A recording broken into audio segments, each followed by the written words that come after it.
Welcome to Mad Money. Welcome to Cramer. Other people make friends. I'm just here to try to make a little money. My job is not just to entertain, but to put things in context, to teach you. So call me at 1-800-743-CNBC. Tweet me, Jim Cramer. All right, enough with the knee-jerk negativity, people. It's really starting to cost you a lot of money. Today, like so many other days, so many stocks got deep in the hole. Only recovered as the session went on. Dow only dipped 62 points. S&P declined 0.49%. NASDAQ shed 0.65%. And I got to tell you, to me, this was a day of simple profit taking after a huge up day yesterday. I've been studying this post-Liberation Day rally pretty intently, trying to figure out why so few seem to be taking advantage of it. And I have some ideas I want to share with you so you won't be left out in the cold. First, the journalist/analyst complex only seems to have two narratives for the moment. Things are either about to roll over or they're already rolling over. There's not much else. We almost never hear it is time to. Never. Let me give you some examples. Friday's session was nasty. Right or wrong, the unemployment number is incredibly important. It was weak, and the revisions were weaker. I was at post 9 a.m. for Squawk on the Street. I was almost gleeful about the results. I never want to see anyone laid off. I'm a full employment kind of guy. But I also want the Federal Reserve to cut interest rates. And they can't do that if the economy's too strong. I was confident that these softer labor numbers would do the trick that Chief Powell will have to act. Not once did I think it was a referendum on the president's job. That's the job of the averages. They're the referendum of Dallas and B500, as Trump used to say to me all the time. I think the softer job numbers have more to do with the endless negativity about the president's tariffs. I'm less worried about that because, in theory, it is a one-time event. The only issue is that they refused to end. The president would do himself and the world a great deal of good by saying all tariff negotiations will be over by October. And if countries don't come to the table, it'll be case closed. The relentless drumbeat makes people feel insecure because they don't know what they'll have to pay for their favorite goods. It'd be a huge sign of strength for this country to show confidence that every country has to play ball with us or else. Second, I think employment's getting weaker because it's dawning on managers that AI is here, and it makes them feel uncomfortable about hiring aggressively. I don't blame them. You obviously don't want to hire a bunch of people now, only to fire them 6 months from now when AI is in more general use. Or to put it another way, only the president took that labor report personally. Only him. I only care about how the bond market took it, and the bond market took it well. Ever since then, the housing and retail sectors, they've been in good shape, which is important because it gives this market real breadth. We don't want to go back to a situation where it's just the Magnificent Seven and nothing else. Then the president weighed in on this BLS situation, or more accurately, fired the keeper of the numbers. Sadly, just like he cracked down on the Chinese without realizing that they own the rare earth minerals that make much of American industry tick, including the Air Force, the president didn't come in with a plan here, so it just looked like peak. For years, I've been advocating that we outsource these numbers to private sector to get more accuracy. If he had said that, it wouldn't have looked so terrible.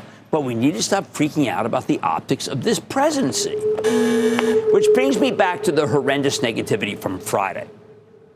First, we had people say that this was the beginning of the big rollover aided by the president come dictator who wants important numbers fudged. I heard from people who haven't weighed in with me for months saying that this kind of meddling is a sign that nothing is sacrosanct. I had to laugh at that because, of course, nothing's anymore sacrosanct. I thought the White House made that clear months ago. Second, in this business, we're supposed to care about companies and their profits, and the profits are indeed bountiful. Yet the investing class is so scared and so negative because they buy into the narrative that everything's about to roll over. Let me give you a couple of cases in point. I'm about to have a book coming out. It's called, well, here, How to Make Money Anymore. One of my axioms is there's never anything to do with the stock of Caterpillar when it reports until you've listened to the conference call. Do you know that when I was doing my final draft, I almost took it out? Why? Because I've said it so many times, I thought people would be bored by it. Sure enough, the CAT number prints this morning. I know the earnings are relevant because the stock trades on inventories and orders, which you don't get until the conference call. But no, the negatives, when they want to get out so badly, they sell it down 20 points in pre-market trading. 20 points. And then what happens when they're done? The stock then rallied 25 points from there until they finished unchanged. Why? Because the orders were great. Because the inventories are low. Now, I have a word for these panic sellers. They're called morons. Understand, though, they probably wouldn't have made such a stupid mistake if they weren't constantly being bombarded with negativity. The tariffs. Most companies are mitigating them fairly well, not as well as Wayfair, the online furniture store that a lot of wise guys were busy shorting, not realizing that Wayfair may have the single best logistics operation out there, locating lower untariffed merchandise to keep prices down. The shorts thought that Wayfair was hostage to China and other high-tariff countries. They were wrong, and this stock shot up and just gaffed the shorts. I mean, like I haven't seen in a long time. Or can we just admit that it's getting ridiculous how the market now hates Apple and Amazon, even as they did report really good numbers? Now, I know that each has its Achilles heel. Let's trace them out. Apple doesn't have the AI strategy that it needs. Amazon doesn't have the right chips to get the big developer business away from OpenAI. But what the negativists don't or won't realize is that these are just money issues. And these two companies have all the money in the world. Amazon could call Jensen Huang right now at NVIDIA and say, you know what, I'll take all the Blackwell chips that you can possibly make, plus 25% of the Vera Rubin chips that come out next year that are really fast. And it could win all the business back from OpenAI and go back to being king again. Remember the CEO, Andy Jassy, it's good to be the king. In fact, Amazon's already taking action. Little notice blog post I saw today, tie up with OpenAI, which could keep Amazon Web Services customers from gravitating away from a system that's perceived as inferior. When I saw that today, I thought the stock should be up. I thought it rallied 5 points. Nobody cared. How about Apple? They could just go buy Perplexity. It's got all the money. It wouldn't even cost them that much. Or it could buy the streams it needs for Perplexity, or it could pair up with Mark Zuckerberg at MedAI and develop some really cool apps. I'm not going to go as far as to say Grok. Do any of these things, and the Apple stock will be up 50 points. That is not why Tim Cook does things, and I respect that. But it would move at 50 points. Now, these are all the examples of what people are blind to right now. There are too many people who think that Trump is going to wreck this market like we saw in April. But I think he did his very best to wreck the market on Liberation Day, and it still didn't work. There are too many people who think interest rates aren't coming down. They sure are after that labor report. There are too many people who think the tariffs will seriously hurt profits. That hasn't happened yet for the most part. And there are too many people who seem to have an aversion to investing when stocks are put on sale. I can't help any of those people. But the bottom line, I can still point out that the companies themselves are doing a bang-up job in spite of all these negatives, or more likely perceived negatives. And that's all that matters. Betsy in California. Betsy. Well, hey, Jimmy. This is Beth in California. This is Beth in California. And I have to say, I owe you so much for teaching me how to do the homework, not just the numbers, but how to do it. I saw. Let me mention Betsy. I bumped a woman, Leslie, last night. I'm walking home, and she said the exact same thing, and I felt so great because I'm not always going to be here. I am so thrilled you said that. I taught you how to do it. That is the essence of what I'm trying to do here. How can I help you now? Well, I have to. The reason I'm calling is one of my thank yous for you is when you first mentioned GE Aerospace, GE. Okay, you said, geez, I really like this guy, Larry Culp. Yeah, and he's good. He's a great executive. And I thought, okay, so what is what I thought, because I'm a skeptic. And then I did my homework like you taught me. And what I found out was this, and it's true to this day. He's made book the last 4 quarters. He has almost 78%, 77.9506% institutional support. Yes, he does. But what should we do? Do you want to know what we think he can do going forward? Hello? Oh, okay, Betsy, I'm sorry. I think that GE Aerospace is going dramatic. GE Electric, now it's General Electric, is going much higher. Will go much higher right now? No, but this is one where you must stay the course. And I'm going to throw in another one for club members. Know this. I think that GE Vernova is even better. Sorry, Larry. I really think GE Vernova is even better. All right. There are a lot of people who think that rates aren't coming down fast enough or tariffs will kill profits. All I can say is the companies themselves are what we care about, and they're doing a very good job, maybe a great job. On Made Money tonight, oil and gas stocks have been frustrating to own lately, haven't they been? So I'm turning to the CEO of Coterra for answers about why his stock's been stalling and what the company plans are here.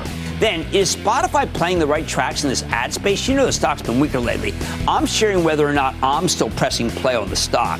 And ad tech player Mountain just reported its first quarter as a public company. And I've got the CEO for an exclusive hot off the tape. So stay with Cramer. Don't miss a second of Mad Money. Follow at Jim Cramer on X. Have a question? Tweet Cramer. Hashtag Mad Mentions. Send Jim an email to madmoney@cnbc.com or give us a call at 1-800-743-CNBC. Miss something? Head to madmoney.cnbc.com.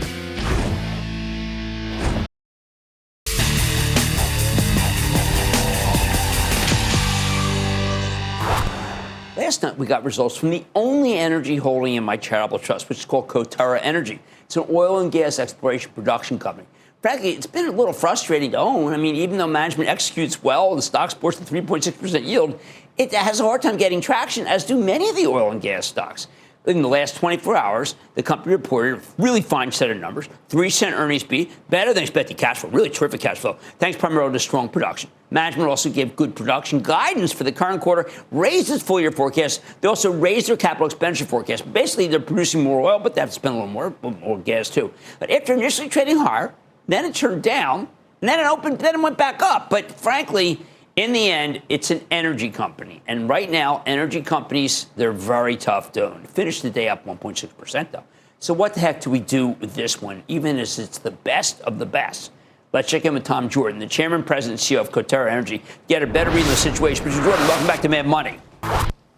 Thanks, Jim. Glad to be here. Tom, you delivered a number. If we want to use a key measurement, I like this one, which is the free cash flow yield, that was better than any segment, not just in oil, but in the entire market. And yet I find that people won't give you credit, in part because you're an oil and gas company in the end, and that's just not in favor. It's out of favor right now in the stock market. Jim, that'll change. You know, it's about energy. It's not about type of energy. It's about energy. And our nation and the world needs energy. And Coterra is second to none in our ability to deliver it with free cash flow and durability for that free cash flow. So, you know, physics is hard to refute, and oil and natural gas are essential for the world's energy crave. Well, it's very clear right now because of a deal that I really love that you guys made, a purchase agreement with CPV Basin Ranch that we've heard of. I want to get that in a second. First, the natural gas portfolio that you have is I think, widely underestimated. I think people don't realize that Northeast Pennsylvania, where I'm from, turns out to be great. That was the Cabot Oil and Gas. Your natural gas production was terrific. Tell us about that part of the operation. Well, that's a terrific operation. In fact, as I said in our call today, it's currently our highest returns on capital.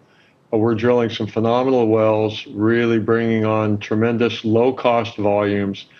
And we'll be there. You know, we're on the hunt for additional marketing agreements in Pennsylvania. That's becoming a real center of electricity demand, and that's just a jewel asset in our portfolio.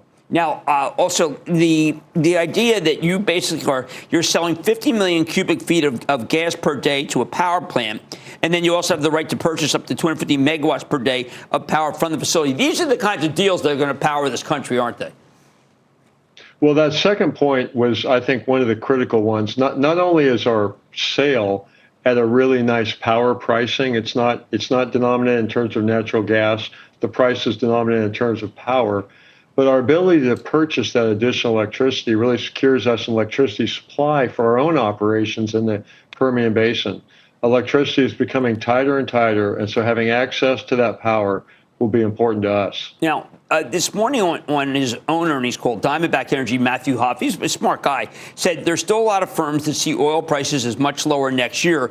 I don't know if I believe that they're going to be that low, but it's certainly hard for me to get extremely bullish today. Diamondback's a good operator. What do you think about their short-term prediction? Well, I have a lot of respect for Diamondback and the team. I'll just say that up front. But you know, we all do a terrible job of predicting prices. And you know, I made a point in our call today, Jim, that we've gone back, you know, we do a lot of look backs on our own history and all the wells we've drilled and how we've performed over time. And we've found, because of the long lead time of investment decision to first production, some of our best investments have actually been made in that low trough when people are most gloomy about the price, because it tends to recover in the time frame that's there when the production comes on. So our conclusion for Coterra is, because of our consistent cash flow with our balance of oil and natural gas, we can keep a sustained level of activity and not be tossed around by these peaks and valleys in commodity pricing. Well, and we think that's the way to play this long game. Absolutely. I mean, look, I see way too many oil and gas companies be like bad investors in the stock market. When they like to chase, and then when things go down, they blow it out. I mean, it seems like that you at least, you have a very different attitude. But it seems like every time you have to teach a couple of the analysts that you have this different attitude, and you're going for free cash flow. Well, Jim, look, I wish I could argue out of that, but that's very well deserved. I think our industry has had a history of inverse dollar cost averaging, buy high, sell low. But, that's a problem because most companies only have the cash flow when the price is high. And so that, again, that's why we like having that balance, because we don't get tossed around by commodity price volatility the way if we were all gas or all oil. Tom, why is nat gas so low, Tom? There's tremendous demand for it, and we're also exporting. I don't understand the pricing. Well, there's hope on the horizon, Jim. Certainly with the electricity demand, with the LNG exports, I think one has to only be constructive. And then if we can get some infrastructure built so we can make a more efficient U.S. network with interconnect, then a lot of this problem goes away.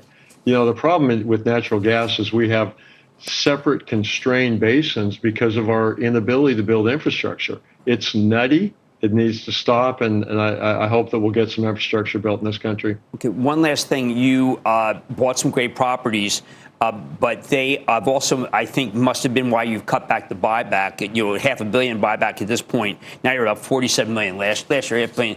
You don't want to buy back stock even down here because you got to pay down that debt, right?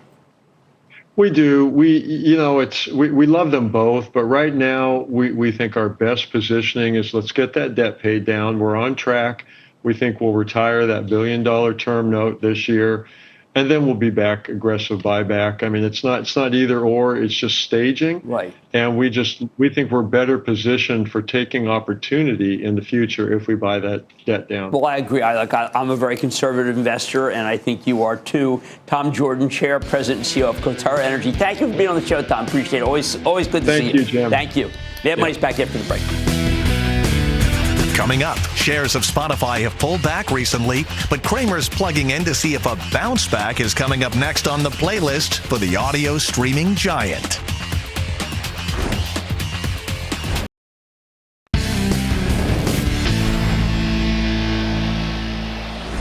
While the broader market hovers near all-time highs, not every stock's getting in on the celebration. In fact, some of the year's best performers are now well off their highs, including many of my favorites. You know what that is? Opportunity. Take Spotify. That's the world's most popular music streaming subscription service, with the company boasting a user base of nearly 700 million strong. Many of you are users. You might even be listening to this episode on Spotify right now. Over the past couple of years, the stock's been one of the market's top performers, rallying 138% in 2023. And then, weirdly enough, tacking on another 138% in 2024. House of pleasure. And by late June, Spotify had surged to an all-time high of $785 and was up 75% year to date at that point. But even after the stock fell about 10% from its highs going into the quarter, when Spotify reported last Tuesday morning, the darn thing dropped another 11.5%. While the stock's recovered a bit since then, it's still down almost 18% from its highs. So it's worth figuring out if this is a buying opportunity or if there was something genuinely wrong with the quarter. Now, first off, you don't have to look far beyond the headline numbers to figure out what the problem was. While Spotify's total return rose 15% from the prior year on a constant currency basis, that number still came in lighter than expected, below both the analyst estimates and management's own guidance. Now, some of that miss was related to currency fluctuations. See, this is a European company with a big American business, so when the dollar gets weaker, it hurts their bottom line. It almost never gets weaker. Most of this, though, came from a shortfall in Spotify's ad-supported business. Remember, even though roughly 90% of the company's revenue comes from their premium subscription services, the other 10% comes from free content that's supported by ads. And Spotify's advertising business came in substantially lower than expected, even if it was still up 5% on a constant currency basis. Management's solid here, and they didn't hide their disappointment in the advertising side of the business. On last week's conference call, CEO Daniel Ek noted, I'm going to quote here, that the one area that hasn't yet met our expectations is our ads business. We've simply been moving too slowly, and it's taking longer than expected to see the improvements we initiated to take hold, end quote. He went on to say this shortfall is due to, quote, an execution challenge, end quote, and that he was, quote, unhappy with where we are today. Wow. I mean, no sugarcoating there, huh? That's pretty harsh words from the CEO. But given how the stock reacted to the quarter, the shareholder base is pretty unhappy, too. To make matters worse, Spotify's outlook for the current quarter didn't do much to restore confidence. After their average revenue per user growth for premium users decelerated to 3% last quarter, management only guided for flat year-over-year growth for the current quarter. As a result, management also guided for merely flat margin growth for the current quarter, leaving investors, let's say, befuddled.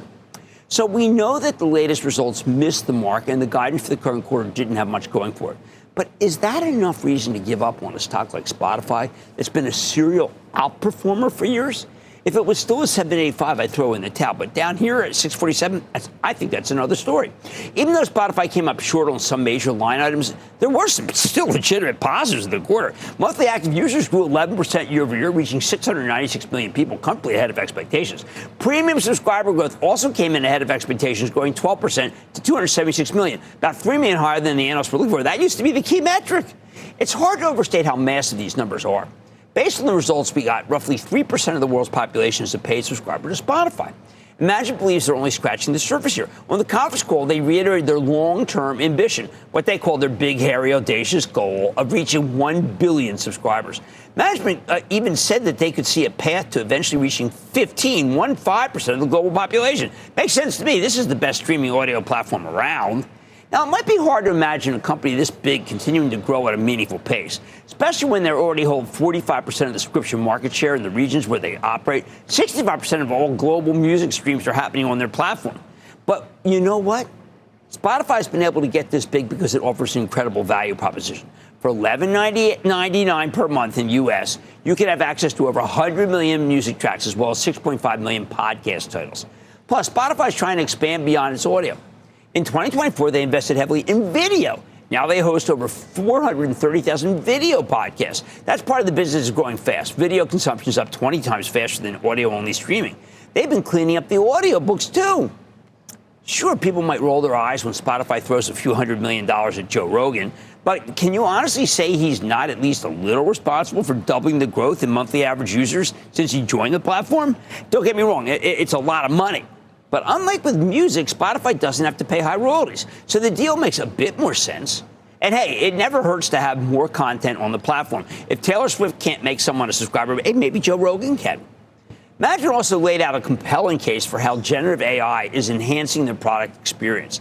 In the past, personalization was based on simple signals like skips or replays, useful, but too blunt for them to give you exactly what you want. Now, with tools like Spotify DJ and generative playlist creation, users can actually tell the app what they want to hear in plain English. Engagement with Spotify DJ has nearly doubled over the past year. Management says it's just getting started.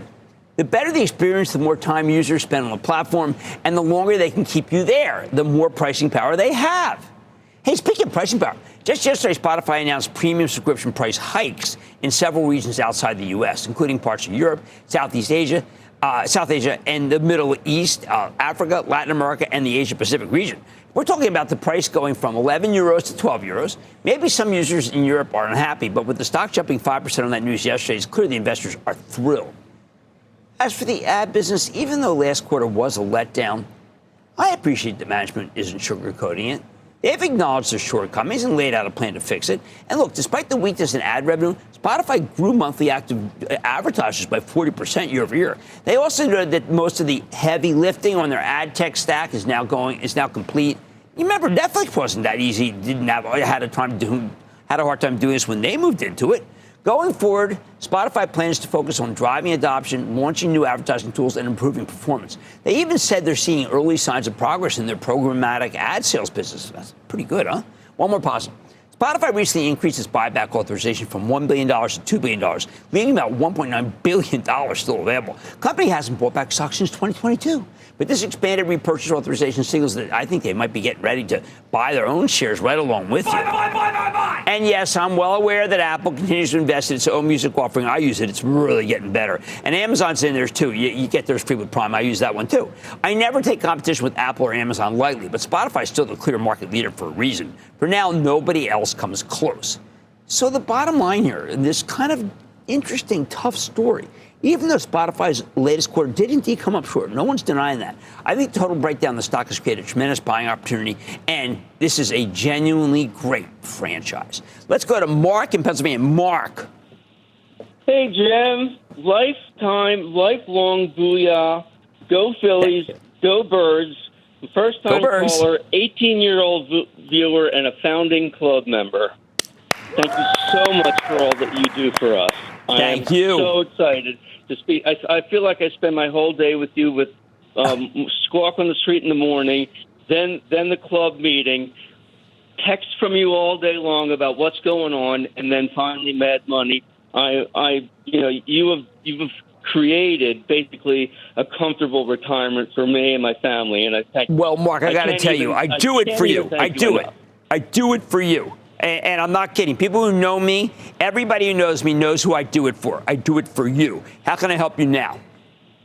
So I don't have a large position in Netflix, and I know it's not a club name, and I know it's not even in the bullpen, but I do have a small position in it, and I think it's more of a general nature of I started to add to my position a little bit before they reported earnings, and after the earnings, everything looked, the fundamentals looked really good. And yet the stock is now kind of being hated a little bit. Well, you raise a great point. I mean, it has come down a great deal. When I saw it was down 23 today, I said, wow, they're really taking the wood to this thing. And it's a very, it's a very highly valued stock. How about this? Why don't you pick up a little more right here at 1147 and then wait till 1100? Okay, just give it that wide berth, as you know, because you're a club member. That's how we think. And that's how I think you build that position to the right size, right into the weakness. And thank you for the kind words. All right, guys, this is a really tough story. I know I want to go against the grain here. I think Spotify is offering you a huge buying opportunity right now. And in the music streaming space, this company is sitting at the top of the charts. Now, much more made by it, including my exclusive with Mountain.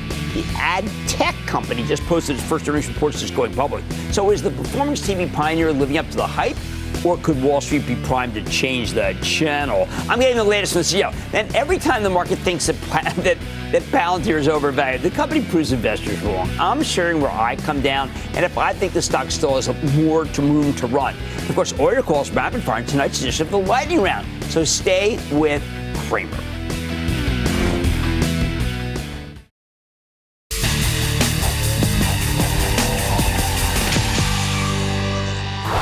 Tonight we got the first ever earnings report from Mountain, the ad tech company that helps small, medium-sized businesses take advantage of connected TV advertising. It was a doozy. Mountain came public at $16 in late May, and in less than a month, it's run to $31 and change of tonight's close. When Mountain reported after the close, we saw even more reasons to like it. Better than expected revenue, better than expected earnings for interest, taxes, depreciation, and amortization, not to mention the Ryan Reynolds seal of approval. He's the chief creative officer. At the same time, management gave very strong guidance for the current quarter. Still, the stock is trading lower after hours. I think it's because the quarter included a large GAAP bottom line loss, something that's really just a result of the IPO process. It should not matter to investors. So are you getting another chance to get a quality stock into weakness? Earlier, we had the chance to speak with Mark Douglas, president and CEO of Mountain, to learn more. Take a look. Mr. Douglas, welcome to Mad Money. Thank you. Happy to be here. Oh, thank you, Mark. Now, we've seen you on, and we've seen you're a great spokesperson for the industry, but now I'm going to ask you to be a spokesperson for Mountain and make the case for connected TV as an advertising venue. Absolutely. So connected TV takes television and makes it digital. So all the other mediums you use, social, search, all these things are digital platforms where you can really precisely find your next customer. And now with connected TV, you can do that also, but on a big screen, 65 inches, people paying attention, watching their favorite show, and you can reach those consumers. Now, I am so impressed that you have so many small, medium-sized businesses advertising. Now, this is our wheelhouse. You know that we support small and medium-sized business throughout our programming. Of course. How do they know about it, and how are they doing? Well, how they know about Mountain is we actually use our own platform. So our number one marketing channel is Mountain ads, our own ads that we run on Mountain. Plus, a lot of people find out about us on LinkedIn or through referrals, and then to become a customer, you just go to our website. It's like creating a Google AdWords account, except this one, it's a Mountain Performance TV account for streaming television. It's really easy to do. Now, I know, because I've started a lot of business, know many who have, when you have 5 people or 15 people, the thing that you're most, you're intimidated about everything. Yeah. And yet I see a lot of first-time advertisers on Mountain. That's a really good point. So 97, as of this quarter, it's now 97% of our customers have never advertised on TV before. They go to mountain.com and they create an account. We help them we have the technology to help them with everything. Who's their target customer? Most importantly, 97% of our customers don't have TV ads. And that's where, I think you know Ryan Reynolds is involved in the company, and that's why he got involved, because creative is usually the biggest challenge for these small brands. So we use Ryan's knowledge to help build the tools and a network of independent creators to help those brands build their TV commercial, do it at a reasonable cost, and then, of course, Mountain gets them onto every streaming network in America. You have an amazingly clear white paper on your site, which does not take long to read, but has a couple of Ryan Reynolds promotions for it. And to me, it seemed like if you can do a file, if you can do anything, and send it, right? Just send it to you guys. Yeah. You will get a return most likely. Yeah, I mean, you have to have a product people want, of course. Right. So product market fit is always important. But most of our customers, they're already using like advertising on Instagram, advertising on TikTok. But these things, that's like a 6-inch screen as opposed to 65-inch screen on the wall in people's home, where you get this kind of outsized attention in 30 seconds in uninterrupted time. So these are good marketers. They know what they're doing, and now they can do it on streaming Well, I mean, TV. look at the democracy, the democratic aspect of what you're doing appeals greatly to us, because we know in a world where people are going to lose their job because of AI, I've been a believer in what Jensen Huang says in video, which is many of them will be able to create new companies, and they can't do it without you. So tell me, where are the top connected TV destinations for my Mountain customers? Well, we partner, like I said, pretty much every streaming network. So we have partnerships with Comcast, Paramount, Discovery, HBO, Discovery, all of them. Vizio. Yeah, we're on Vizio televisions, LG, Samsung, so the entire ecosystem. So when you launch a campaign on our platform, our technology decides which of these networks. But one thing that's interesting, we not only help our customers grow, we help the media companies grow. Because it's like new jobs in America come from small, mid-sized businesses. Right. The growth in the media industry is going to come from small, mid-sized businesses. Well, that's important, because the consumer packaged good companies, candidly, I've been following them for all the earnings that they reported. They're all cutting back. Yeah, when they're doing brand advertising, and those budgets are fixed. Right. And when times get a little tough, they cut their budgets. In performance advertising, I'm talking direct response, search, social, performance TV. When times are tough, companies tend to double down. They don't want to give up their growth aspirations. They just want it to be more measurable and more targetable. Okay, so I'm a small business person. I've got a special kind of blanket that I have made out of recycled fibers. Yeah. And I'm selling it. How do I know how much I can attribute to what Mountain's given? So we have tools built in our platform. So that's it's performance attribution. Common, our customers are already doing that. We provide them that data as part of our platform. Virtually all of our customers also use third-party tools from companies like Google Analytics is one of the big ones, Rockerbox and others. And they use these tools to measure it. So they're not just taking our word for it, they're measuring it independently. This is something they're used to doing. The key is we're sharing that information, of course, with our customers, but also with these partners. No, we get some real people that people recognize on Mountain. Now, Gwyneth Paltrow? Yeah, so I think there was a recent commercial done by Maxim Effort. So we're Maxim Effort. Yeah. We're tightly teamed up with Maxim Effort, and they produced the ad with Gwyneth as a temporary spokesperson. You did worse than that, right? I think it hit pretty hard. It went as viral as something could go pretty much overnight. That's something to learn from that. That took less than 5 days to do. So it didn't take months of time and huge budgets. There was a moment, Maximum Effort calls this fast-advertising. They hit a moment, they just go with their their gut, and they put something out there, and if it resonates, in that case, you turn a situation around. In many cases, like State Farm last year, and with NFL games, they just really capture the moment. So that's the way to do it, is just go with your gut. A young company is watching. They've got a product. They're intrigued by Mountain. What do they do now in order to be able to have an ad on them? So it's really simple. Go to mountain.com. Just MTN. Or you can. We own the domain. You own the domain? Okay, I wanted to know. Yeah. So we have it both ways. You go there. You can get a demo of the product. You can create an account. And then you're going to need creative. Chances are you have a lot of creative, just not meaning video, that you're posting on YouTube or Instagram. Sure. You just don't have in the form of 30-second commercial. So we have basically tools. We have an independent network of creators to help you turn that into a 30-second TV commercial. And then we get it into our platform, figure out who your customer is using AI, and you're now in front of millions of people. Well, I am very impressed, and I love the ease of use, and how much. These are the people who are changing our country, and they're going to go to Mountain first. They're not going to go to the big guys, but maybe they do one day. But I think yours is more effective. Yeah, well, I think we are the big guy. I think you're right. You really are going to end up be by far, because linear is like this, and you are like this. That's Mark Douglas, Mountain President and CEO. It's MNTN, it's a symbol. It's a very exciting company. You can read their earnings. It was a really good quarter. Mad Money's back after the break. Thank you. Thank you. Coming up, Cramer takes your calls, and the sky's the limit. It's a fast-fire lightning round. Next.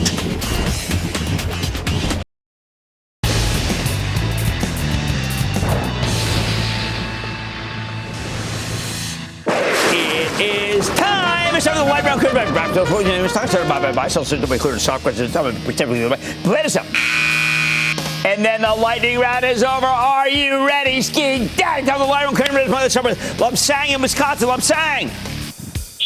Yes, booyah, Jim. This is Lobsang from Madison, Fired up.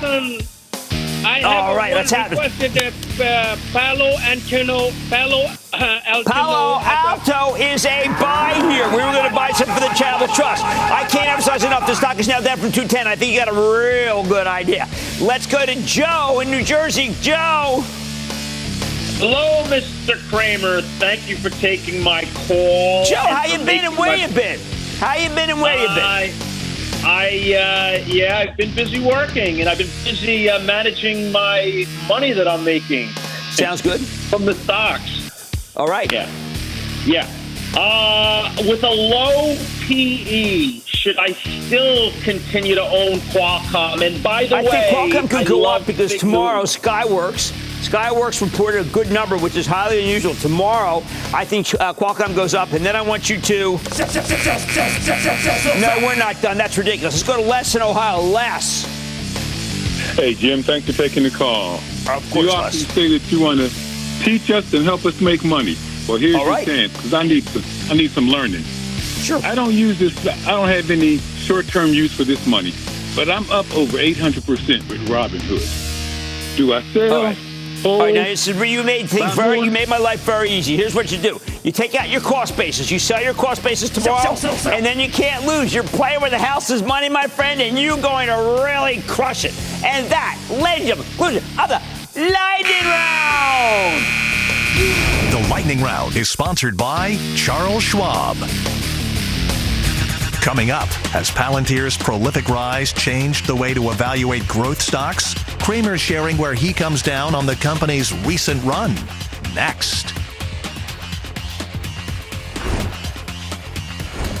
Booyah for the Emperor of Cramerica. Honorable James J. Cramer. You got me jumping around my office right now. Thank you so much for all you do for us. I enjoy your show and I find it very entertaining and informative. I watched your first ever episode of Mad Money back in 2005, and I've been watching every single episode ever since. Don't miss Mad Money every night at 6 p.m. Eastern. Plus, join the CNBC Investing Club and stick with Cramer around the clock.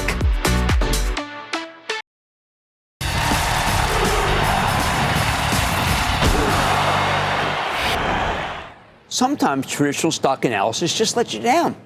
And that's how I feel about the stock of Palantir. And it is the best acting stock in the S&P 500, up almost 8% today after great earnings and 109% year to date after this quarter.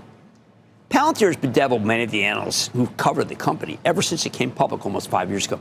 They have a difficult time evaluating it because it seems so overvalued. The software company / AI consultant trades at over 200 times next year's earnings estimates, making it the most expensive stock in the S&P 500. And look, if you're relying on traditional metrics like most analysts, Palantir's valuation looks psychotic. But I think Palantir is one of those rare stocks that defy standard analysis. When we're dealing with fast-growing software companies, I don't use earnings per share. I like to judge them based on something called the Rule of 40. It goes like this. You take the revenue growth rate and some measure of profitability, maybe the operating margin, maybe free cash flow margin, and if they add up to more than 40, your stock might actually be cheaper than it looks. Palantir's revenue growth accelerated to 48%, and its adjusted operating margin stands at 46%. That's an extraordinary combination that yields a score of 94. That's on the Rule of 40 test. I follow a huge number of stocks. I don't know a single other one even remotely near that terrific number. Palantir may be cheap, maybe incredibly ridiculous on earnings per share, but on Rule 40 yardstick, it's ridiculously cheap. I'm not kidding. Mind you, Palantir's exalted status is not based on small numbers. They had $1 billion in revenue this quarter. 2 years ago, they did $2.2 billion in revenue over the course of the entire year. What makes Palantir so elusive? First is the seemingly bombastic claims of CEO Alex Karp. He says that because his company is hyper efficient, he expects to get 10 times the revenue that the company has with 3,600 employees. They now have 4,100 employees. People hear that and they say that's absurd. But I'm willing to give Karp the benefit of the doubt because he keeps delivering. I think he's going to hit his target. The other problem here, people don't really know what Palantir does. This quarter, they gave two solid examples that hint at the style and breadth of what they can do for an organization.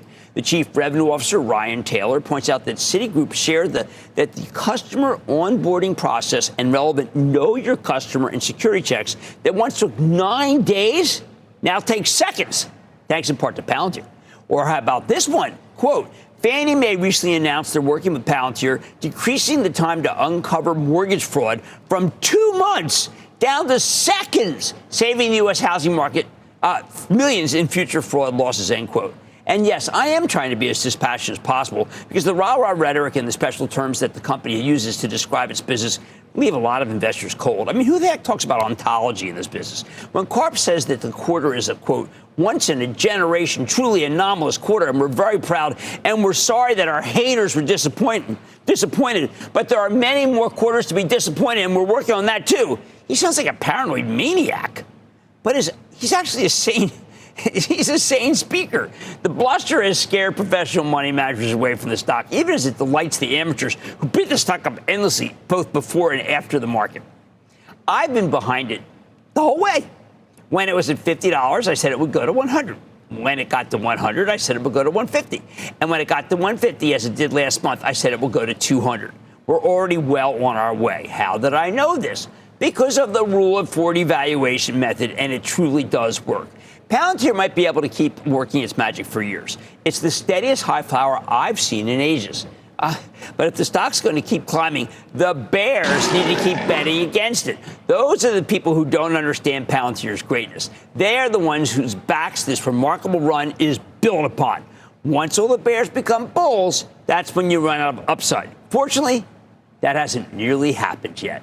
I like to say, as always, bull market summer. I promise to just for you right here on Mad Money. I'm Jim Cramer. I'll see you tomorrow.